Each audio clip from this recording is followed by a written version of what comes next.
n'ose plus rentrer à la maison, gêné de tes jours de faiblesse. Rappelle-toi Jésus, qui veut dans son pardon ouvrir ton cœur à sa tendresse. Car depuis qu'il est venu, en nous tout a changé.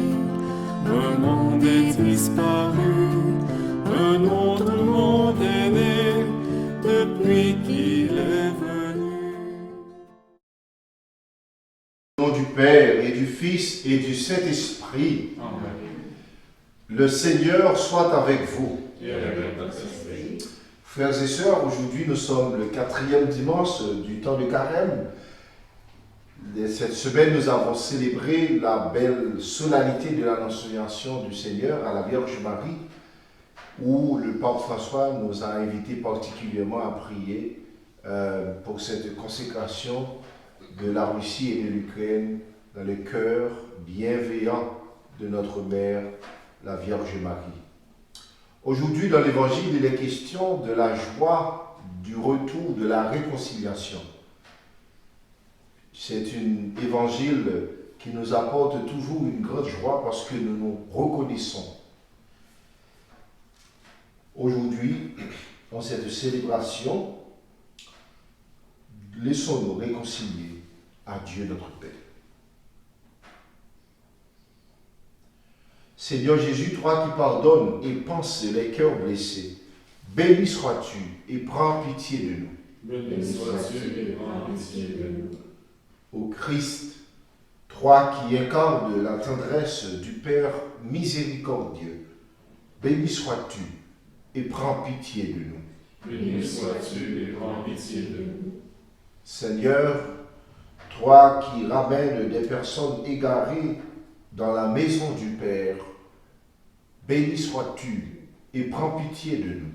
Béni sois-tu et prends pitié de nous. Que Dieu Tout-Puissant, qui est tendresse et pitié, nous fasse miséricorde, qu'il nous accorde la grâce de la réconciliation et nous conduise à la vie éternelle. Amen. Prions le Seigneur. Alors cette messe, comme a demandé le pape, est priée aux intentions de la paix dans le monde, mais aussi aux intentions de tous les amis, les proches, les bienfaiteurs de la maison de Gethsémani.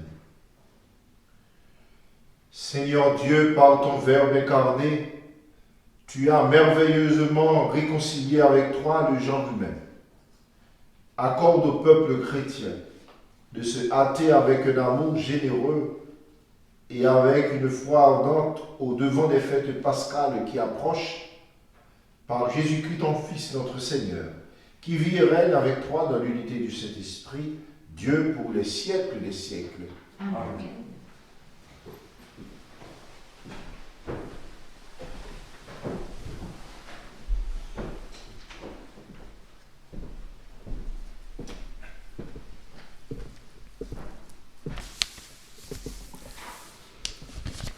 Première lecture. L'arrivée du peuple de Dieu en terre promise et la célébration de la Pâque. Lecture du livre de Josué.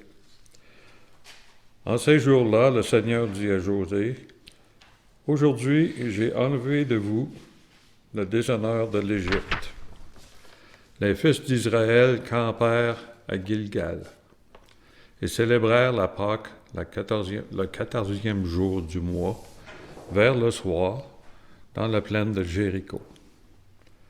Le lendemain de la Pâque, en ce jour même, ils mangèrent les produits de cette terre, des pains sans levain et des épis grillés.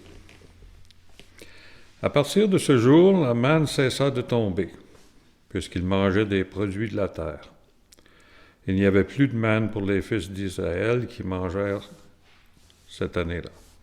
Ce qu'ils récoltèrent sur la terre de Canaan. Parole du Seigneur. Goûtez et voyez comme est bon le Seigneur. Goûtez et voyez comme est bon le Seigneur. Je bénirai le Seigneur en tout temps, sa louange sans cesse à mes lèvres. Je me glorifierai dans le Seigneur, que les pauvres m'entendent et soient en fête. Goûtez et voyez comme est bon le Seigneur. Magnifiez avec moi le Seigneur, exaltons tous ensemble son nom. Je cherche le Seigneur, il me répond. De toutes mes frayeurs, il me délivre. Goûtez et voyez comme le Seigneur. Qui regarde vers lui resplendira, sans ombre ni trouble au visage. Un pauvre crie, le Seigneur entend, il le sauve de toutes ses angoisses. Goûtez et voyez comme est bon le Seigneur. Lecture de la deuxième lettre de Saint Paul apôtre aux Corinthiens. Frères, si quelqu'un est dans le Christ, il est une créature nouvelle. Le monde ancien s'en est allé. Un monde nouveau est déjà né. Tout cela vient de Dieu. Il nous a réconciliés avec lui par le Christ, et il nous a donné le ministère de la réconciliation.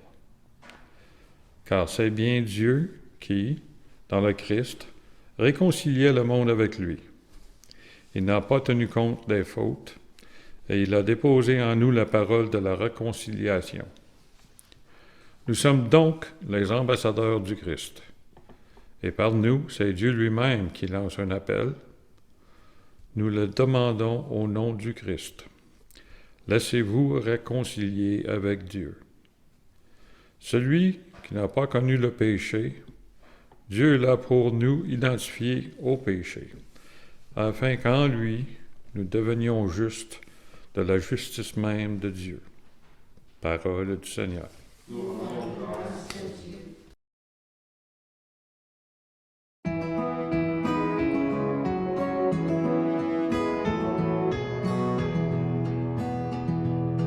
Gloire et louange à toi, Seigneur Jésus.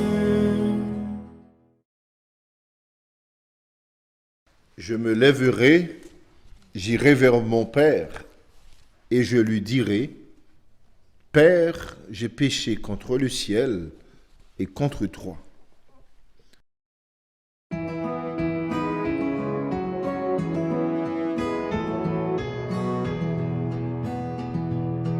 Gloire et louange à toi, Seigneur Jésus. Le Seigneur soit avec vous. Évangile de Jésus-Christ selon saint Luc. Les publicains et les pécheurs venaient tous à Jésus pour l'écouter. Les pharisiens et les scribes récriminaient contre lui. Cet homme fait bon accueil aux pécheurs et il mange avec eux. Alors Jésus leur dit cette parabole. Un homme avait 2 fils. Le plus jeune dit à son père, « Père, donne-moi la part de fortune qui me revient. » Et le père leur partagea ses biens. Peu de jours après, le plus jeune rassembla tout ce qu'il avait et partit pour un pays lointain où il gaspilla sa fortune en menant une vie de désordre. Il avait tout dépensé quand une grande famine survint dans ce pays et il commença à se trouver dans le besoin. Il alla s'engager auprès d'un habitant de ce pays qu'il envoya dans ses champs garder les porcs. Il aurait bien voulu se remplir le ventre avec les gousses que mangeaient les porcs, mais personne ne lui donnait rien. Alors il entra en lui-même et se dit, « Combien d'ouvriers de mon père ont du pain en abondance, et moi, ici, je meurs de faim? Je me lèverai. J'irai vers mon père et je lui dirai, « Père, j'ai péché contre le ciel et contre toi. Je ne suis plus digne d'être appelé ton fils.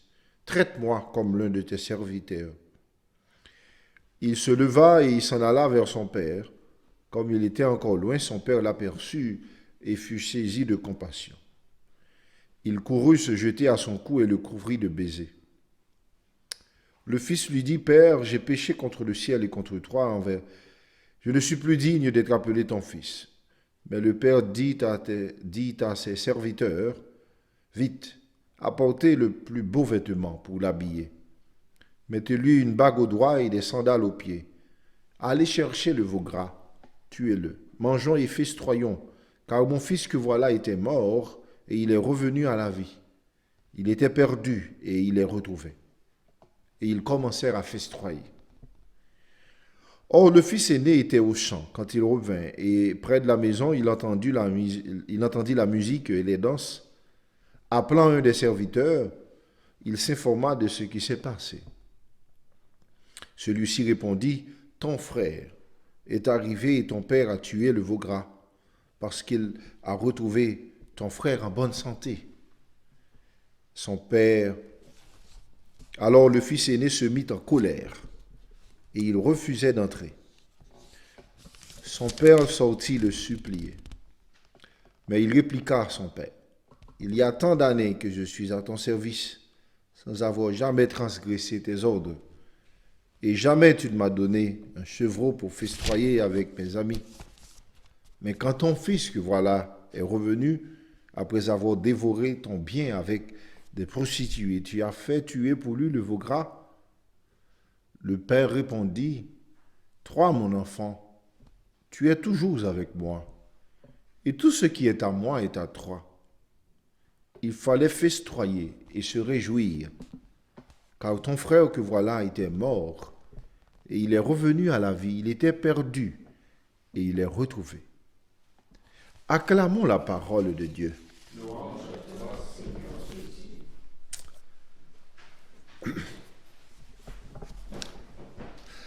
Frères et sœurs, l'évangile d'aujourd'hui nous présente trois visages et notre méditation va se porter sur ces trois visages, trois personnages. D'abord, parlons du visage non du Père.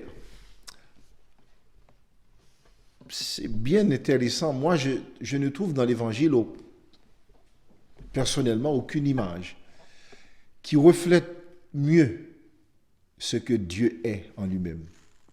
Un Père miséricordieux. Et c'est important pour nous de toujours regarder Dieu comme, je dirais, dans cette image-là.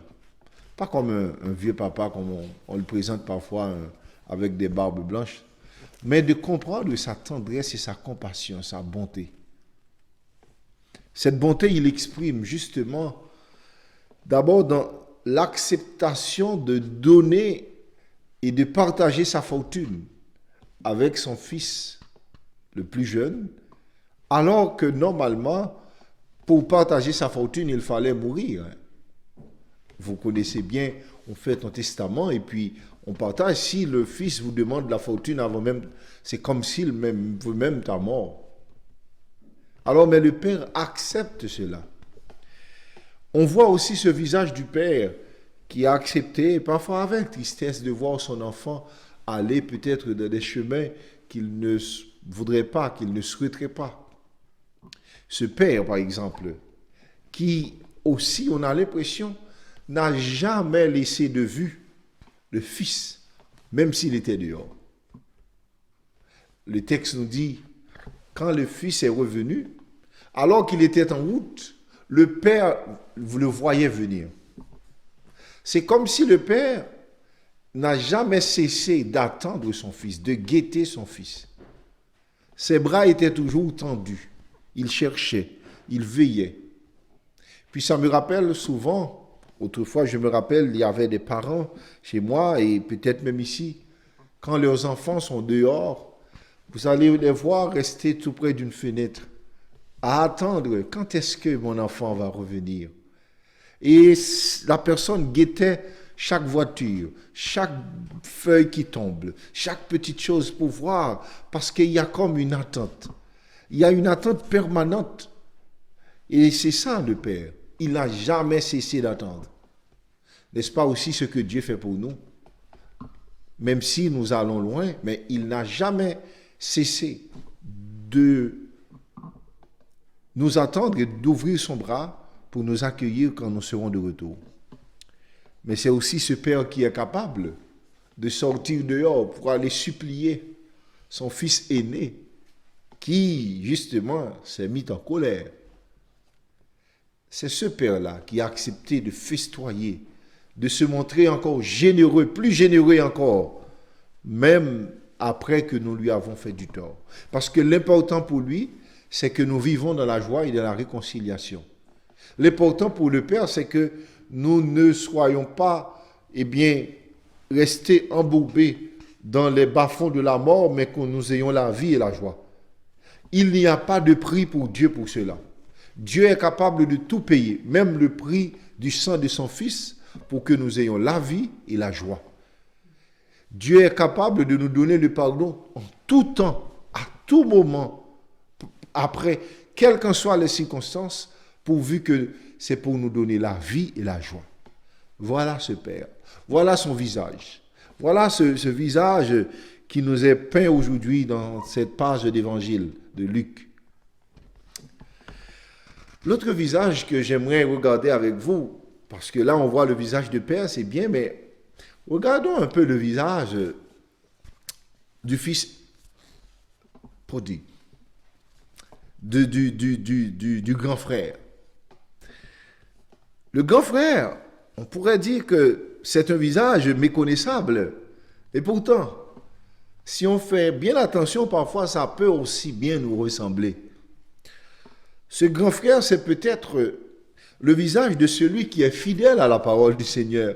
Fidèle, qui est resté là, à l'endroit du Père, qui essaie de faire toutes les choses en bon ordre, qui respecte les règlements, et puis qui fait bien son affaire, qui n'a pas abandonné le Père, qui est resté là à son service, et aussi qui accepte de collaborer au service de la maison, qui accepte de collaborer à ce que tout fonctionne, et peut-être on dirait même dans l'église. Mais ce visage aussi nous dit que quand le frère est revenu, alors il s'est mis en colère. Il n'était pas capable de pardonner. C'était difficile pour lui. Difficile d'abord de comprendre que le Père soit si indulgent envers ce fils. D'ailleurs, vous avez vu, il n'a jamais prononcé le mot « mon frère ». Le serviteur est venu lui dire « ton frère que voilà ». Puis lui, quand il parlait de celui qui normalement était son frère, il parlait à son père, il dit « ton fils ». Autrement dit, moi là, je me retire de vous là. Il était incapable après cette trahison de voir en son petit frère un frère. Il ne pouvait pas capable de faire ce pas. Et il est assez dur aussi. Il est assez dur. Ce visage du grand frère, c'est celui aussi qui, dans un certain sens, veut que la loi soit primée au-dessus de la miséricorde. Pour lui, parce qu'il avait gaspillé les biens, il devait en payer les conséquences. Point final. Tout cela n'est pas mauvais. Mais comment accueillir? C'est peut-être des visages de chrétiens qui peut-être ont du mal à accepter que dans l'Église, il y ait des pécheurs, qu'on puisse accepter de pardonner, qu'on puisse être indulgent aussi à l'endroit des autres. Je connais certains chrétiens qui ont une dimension très puriste de leur foi, puis qui sont parfois intolérants. Parce que on aimerait bien que tout marche. Il y a des pécheurs d'un côté et puis il y a nous autres qui essayons de bien faire. Alors, faut pas mélanger. C'est un visage, mine de rien, que si on ne fait pas attention, qui peut bien nous ressembler quand nous pensons que notre proximité avec le Seigneur nous habilite, je dirais, à lui infliger des accusations ou encore à l'imposer notre volonté. C'est ça le visage du fils aîné. Ton fils que voilà. Et ensuite, il y a le visage du petit frère. Et je termine avec ce visage-là, puisque ce visage-là, devrait être chacun de nous qui acceptons, après, quelle qu'en soit la situation, de revenir à Dieu. C'est ce visage qui nous rappelle que la plus belle chose qui puisse nous arriver, c'est quand nous sommes justement attachés à notre Père. Et que bien des choses, nous pouvons bien faire des expériences, je dirais comme lui-même, mais aucune de ces expériences ne peut nous donner cet amour comme le Père nous l'a fait. On a vu que ce fils qui était parti et aussi qui est allé travailler pour un homme, on ne lui a pas traité de la meilleure des manières. On ne lui a pas donné le traitement de son rang. Il n'était même pas considéré comme un fils, il n'était même pas considéré comme un serviteur. Il était un moins que rien. Il se résumait avec son travail. Il se résumait à ce qu'il faisait. Et malheureusement, ce qu'il faisait ne pouvait même pas l'aider à trouver son pain. Et là, il s'est souvenu que chez son père, il est un fils. Puis c'est ça aussi qui doit nous rester, c'est ce que j'aimerais que nous retenions de cet évangile. Quel que soit ce qui nous arrive, nous demeurions fils du Seigneur, fils du Père. Il n'y a rien qui puisse couper cette relation. Il n'y a rien. Il n'y a rien. Et peut-être, c'est peut-être un modèle aussi pour nous. Parfois, nous avons des enfants, nous avons des proches qui nous font du tort, mais de rappeler que ce lien-là ne peut pas se couper. Rien, même nos erreurs, nos torts, les péchés, non, rien ne peut nous séparer, comme dit Paul, de l'amour du Seigneur. Il est Père. Et les péchés n'empêchent pas Dieu d'être Père. Au contraire, c'est ce qu'ils font pour les péchés. Eh bien, il les pardonne. Alors, réjouissons-nous. Réjouissons-nous que nous ayons un Père dans les cieux qui nous aime de cette manière. S'il, dans les aléas de la vie, nous expérimentons comme ces fils, comme ce jeune fils, nous expérimentons le désarroi, le mauvais traitement, l'incompréhension, nous expérimentons le rejet. Si dans nos expériences, nous expérimentons, je dirais, cette bassesse de l'existence et que nous ne sommes plus considérés pour ce que nous sommes, rappelons-nous, soyons dans la joie car nous avons un Père qui nous attend, les deux bras ouverts. N'ayons pas peur de revenir à lui. N'ayons pas peur de retourner, de reprendre le chemin. Il sera toujours là à nous accueillir car il est Père. Amen.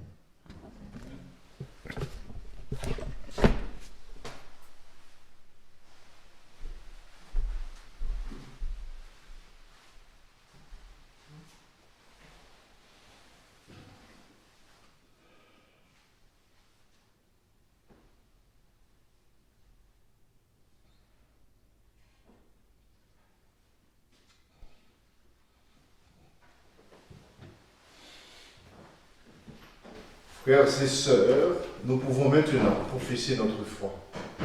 Je crois en Dieu, le Père Tout-Puissant, Créateur du ciel et de la terre, et en Jésus-Christ, son Fils unique, notre Seigneur, qui a été conçu du Saint-Esprit, est né de la Vierge Marie, a souffert sous Ponce Pilate, a été crucifié, est mort, a été enseveli, est descendu aux enfers, le troisième jour est ressuscité des morts, est monté aux cieux, est assis à la droite de Dieu le Père Tout-Puissant, d'où il viendra juger les vivants et les morts.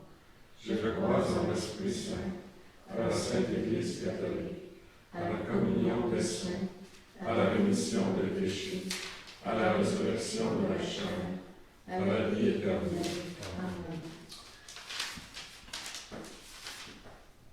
par la vie et la mort de la résurrection du Christ, Dieu nous a réconciliés avec lui, que sa tendresse et sa miséricorde offertes à tous se manifestent davantage au cœur du monde d'aujourd'hui. Dieu de miséricorde, nous te prions. Pour les personnes qui conduisent la destinée de communautés locales ou nationales, que leurs décisions soient empreintes de charité et de compassion, prions le Seigneur. Dieu de miséricorde, nous te prions. Pour les responsables de l'Église, qu'ils aient toujours l'audace de proclamer l'Évangile de la réconciliation à temps et à contre-temps, prions le Seigneur. Dieu de miséricorde, nous te prions. Pour les familles divisées et les victimes de conflits partout dans le monde, que la persévérance dans l'amour et le désir de compréhension mutuelle les aident à retrouver la paix, prions le Seigneur. Dieu de miséricorde, nous te prions. Pour les gens qui ont besoin de réconciliation afin d'être restaurés dans leur dignité, qu'ils aient le courage de se redresser pour revenir à la maison du Père, prions le Seigneur. Dieu de miséricorde, nous te prions. Pour les membres de nos communautés, qu'ils entendent l'appel de Dieu à devenir des ambassadeurs du Christ et des apôtres de la miséricorde, prions le Seigneur. Dieu de miséricorde, nous te prions.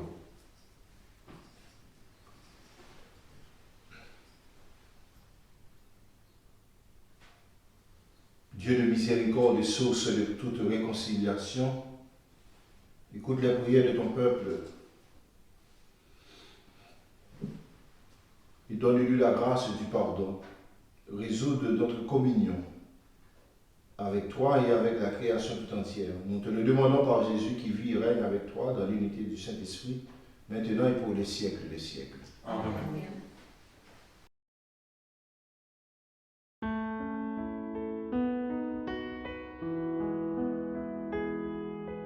Venez à moi, vous qui peinez, vous qui ployez sur le fardeau,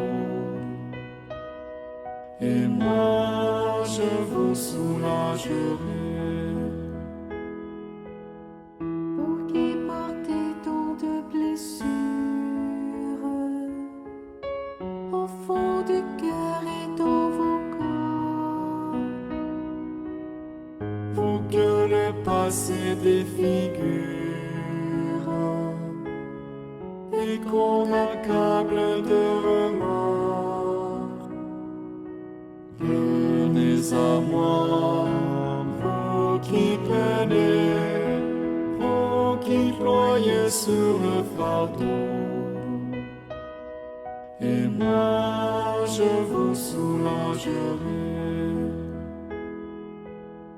vous qui n'avez plus de courage, à force d'être confrontés Au combat de vos esclavages et aux frontières du péché. Venez à moi, vous qui peinez, vous qui ployez sur le fardeau, et moi je vous soulagerai. Vous qui tombez de lassitude, à bout de souffle avant le soir, vous que l'on tient en servitude, afin d'en tirer son pouvoir.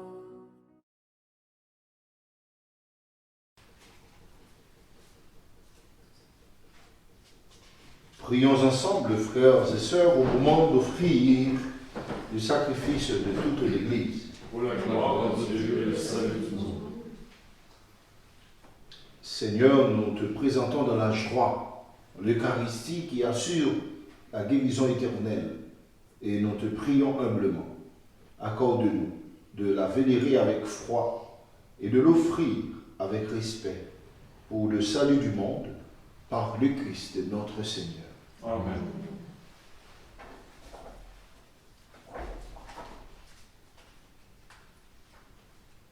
Le Seigneur soit avec vous. Et avec votre esprit, Élevons notre cœur. nous nous tournons vers le Seigneur. Rendons grâce au Seigneur notre Dieu. Cela est juste et bon. Vraiment, il est juste, il est action de grâce toujours et en tout lieu. Toi, Père très saint, Dieu éternel tout-puissant, tu offres à tes enfants ce temps de grâce pour qu'ils retrouvent la pureté du cœur, afin que libérés des passions mauvaises, l'Esprit s'attache et travaille à ce monde qui passe, en s'attachant surtout aux réalités qui demeurent. C'est pourquoi avec les anges et tous les saints, nous te louons et sans fin nous proclamons.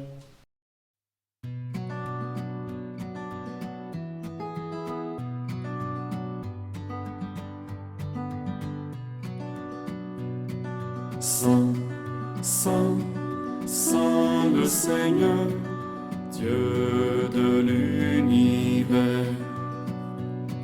Saint, Saint, Saint le Seigneur, Dieu de l'univers. Le ciel et la terre sont remplis de ta gloire. Hosanna, Hosanna, Hosanna au plus haut des cieux. Béni soit celui qui vient au nom du Seigneur. Hosanna, Hosanna, Hosanna au plus haut des cieux. Hosanna au plus haut des cieux.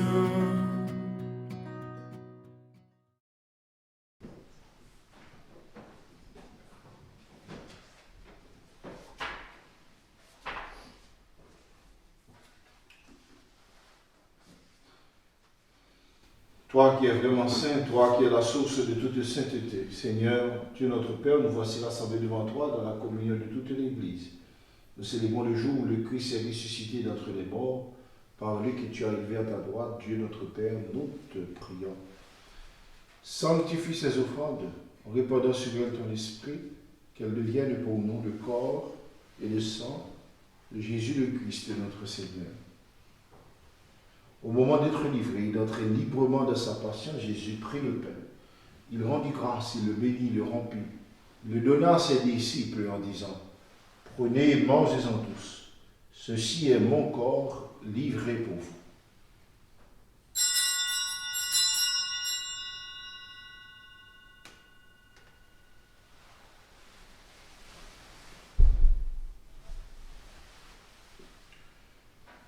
De même, à la fin du repas, il prit la coupe. De nouveau, il rendit grâce. Il la donna à ses disciples en disant, « Prenez et buvez-en tous, car ceci est la coupe de mon sang, le sang de l'alliance nouvelle éternelle, qui sera versé pour vous et pour la multitude en rémission des péchés. Vous ferez cela en mémoire de moi. »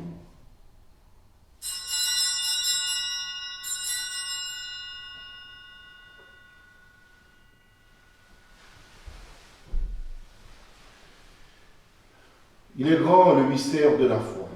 Nous proclamons ta mort, Seigneur Jésus. Nous célébrons ta résurrection. Nous attendons ta venue dans la gloire.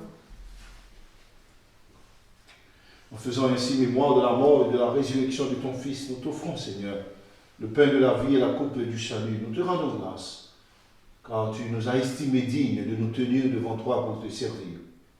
Humblement, nous te demandons qu'en ayant part au corps, au sang du Christ, nous soyons rassemblés par l'Esprit Saint en un seul corps. Souviens-toi, Seigneur, de ton Église répandue à travers le monde. Fais-la grandir dans ta charité en union avec notre évêque, avec notre pape François, notre évêque Marcel, tous les évêques et les prêtres et les diacres. Souviens-toi aussi de nos sœurs et frères qui se sont endormis dans l'espérance de la résurrection. Souviens-toi aussi dans ta miséricorde de tous les défunts. Accueille-les dans la lumière de ton visage. Sur nous tous, enfin, Seigneur, nous implorons ta bonté. Sur le monde, nous implorons ta paix, Seigneur. Sur les cœurs blessés, nous implorons ta guérison.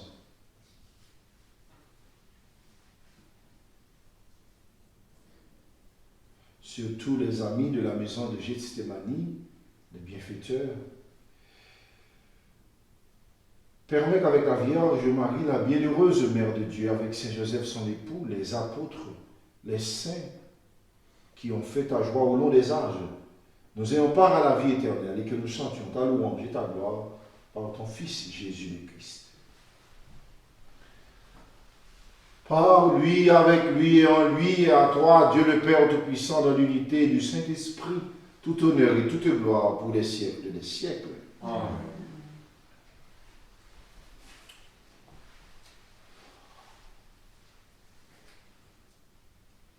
Comme nous l'avons appris du Sauveur et selon son enseignement, nous pouvons dire, Notre Père, qui es aux cieux, que ton nom soit sanctifié, que votre règne vienne, que votre volonté soit faite sur la terre comme au ciel.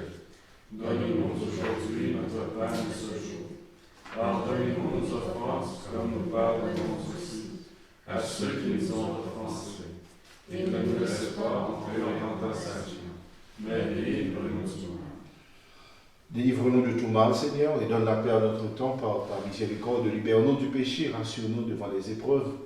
En cette vie où nous espérons le bonheur que tu promets, l'avènement de Jésus-Christ, notre Sauveur.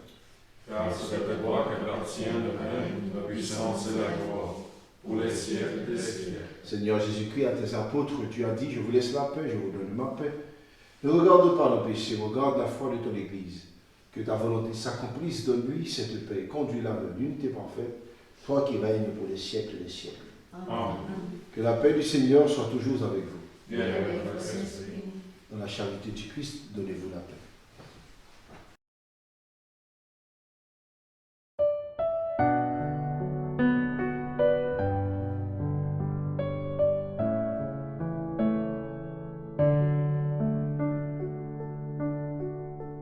Toi l'agneau de Dieu qui enlève le péché du monde, prends pitié de nous, prends pitié de nous. Toi l'agneau de Dieu qui enlève le péché du monde, prends pitié de nous, prends pitié de nous. Toi l'agneau de Dieu qui enlève le péché du monde, donne-nous la paix, donne-nous la paix.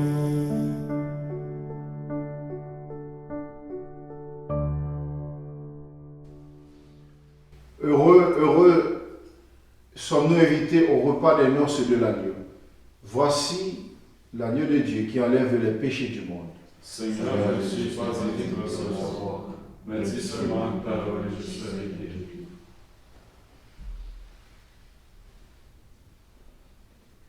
Mon Jésus, je crois que vous êtes ici, présent dans le Saint-Sacrement. Je vous aime par-dessus toute chose, et je désire ardemment vous recevoir dans mon âme. Puisque je ne peux pas à cette heure vous recevoir sacramentellement, venez au moins spirituellement dans mon cœur. Comme si vous y étiez déjà présent, je vous adore et tout entier je m'unis à vous. Ne permettez jamais que je me sépare de vous. Amen.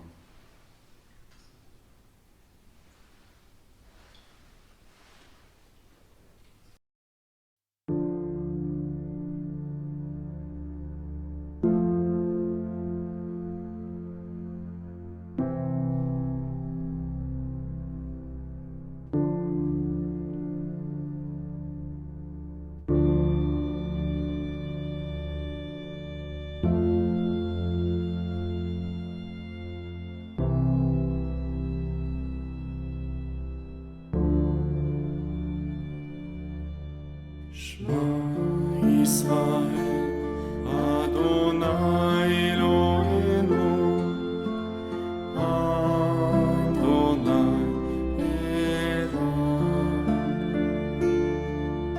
Shema Israël, Adonai Eloheinu, Adonai Echad. Shema Israël, Adonai Eloheinu,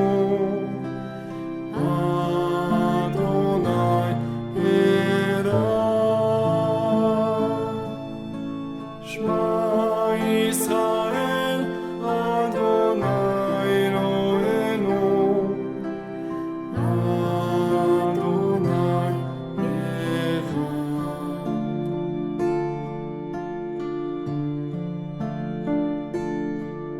Écoute Israël, le Seigneur est notre Dieu, le Seigneur est un. Écoute Israël, le Seigneur est notre Dieu, le Seigneur est un. Écoute Israël, le Seigneur est notre Dieu, le Seigneur est un. Écoute Israël, le Seigneur est notre Dieu, le Seigneur est un. Le Seigneur est un. Le Seigneur est un.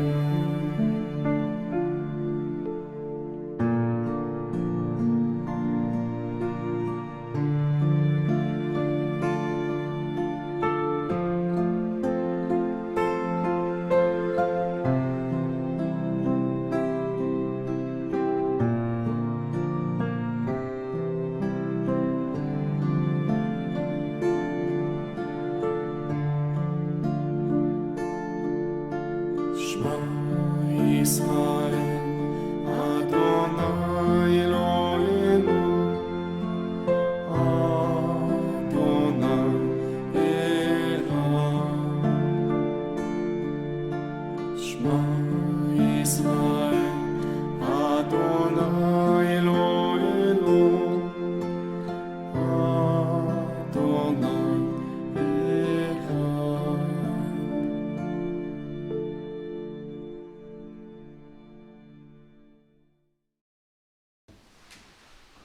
Prions encore le Seigneur.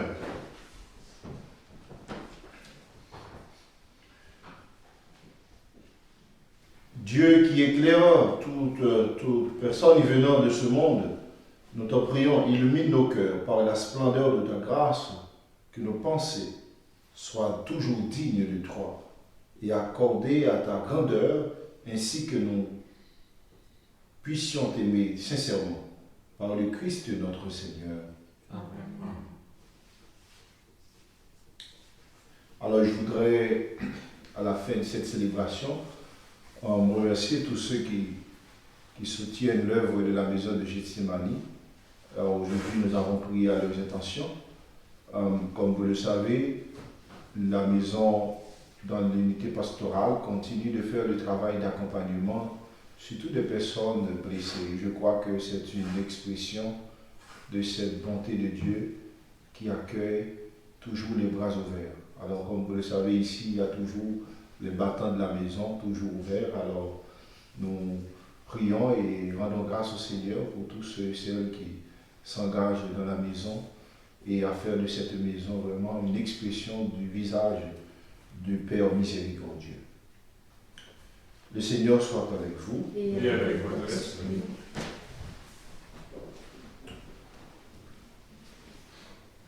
Que Dieu Tout-Puissant vous bénisse, le Père, le Fils et le Saint-Esprit. Amen. Allez dans la paix du Christ, nous rendons grâce à Dieu.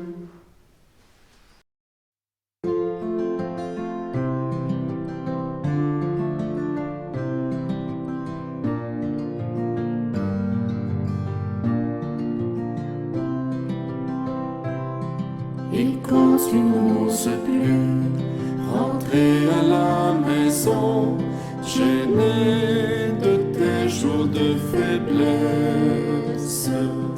Rappelle-toi Jésus qui veut dans son pardon ouvrir ton cœur à sa tendresse. Car depuis qu'il est venu, en nous tout a changé. Un monde est disparu, un autre monde est né depuis qu'il est venu.